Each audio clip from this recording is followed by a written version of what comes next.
দুইটা নিয়মে অ্যাডভার্ব শিখবো। নাম্বার 1, দাগকৃত অংশের পূর্বে যদি ভার্ব থাকে লিখবা দাগকৃত অংশের পূর্বে, দাগকৃত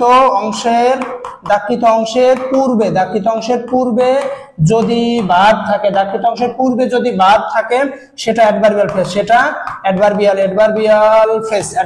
ফ্রেজ। দাগকৃত অংশের পূর্বে যদি ভার্ব থাকে সেটা অ্যাডভার্বিয়াল ফ্রেজ। 2 নাম্বার মনে রাখবা, প্রিপজিশন দ্বারা শুরু এবং নাউন দ্বারা শেষ হলে সেটা অ্যাডভার্বিয়াল ফ্রেজ। প্রিপজিশন দ্বারা শুরু, আন্ডারলাইন টু অর্থাৎ প্রিপজিশন দ্বারা শুরু, নাউন দ্বারা শেষ, অ্যাডভার্বিয়াল ফ্রেজ। চলো দেখি আমরা एग्जांपल দেখি। এই দিকে একটু লক্ষ্য করো, বলছে এখানে কি বলছে ভাইয়া, বলছে এখানে নিয়মটা কি বলছে। 1 নাম্বার দেখো, এই যে he ran with great speed, underline word, এখানে আন্ডারলাইন ওয়ার্ডের পূর্বে দেখো সাবজেক্টের পর যাই থাকে সেটাই হয় ভার্ব, তাহলে এই রানটা একটা ভার্ব, তাই এটা একটি অ্যাডভার্বিয়াল ফ্রেজ। তাই এটি একটি কি, এটি একটি adverbial phrase. He worked with all sincerity, underline ওয়ার্ডের পূর্বে ভার্ব আছে, ওয়ার্কড, এটি একটি অ্যাডভার্বিয়াল ফ্রেজ, এটি একটি কি অ্যাডভার্বিয়াল ফ্রেজ। চলো আমরা পরবর্তী এমসিকিউ দেখি।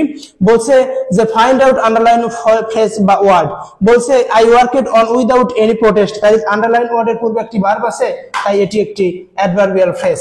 তারপর he is in the room, এই যে প্রিপজিশন দ্বারা শুরু এবং নাউন দ্বারা শেষ হলে এটি একটি অ্যাডভার্বিয়াল ফ্রেজ, এটি একটি কি ভাইয়া, এটি একটি অ্যাডভার্বিয়াল ফ্রেজ।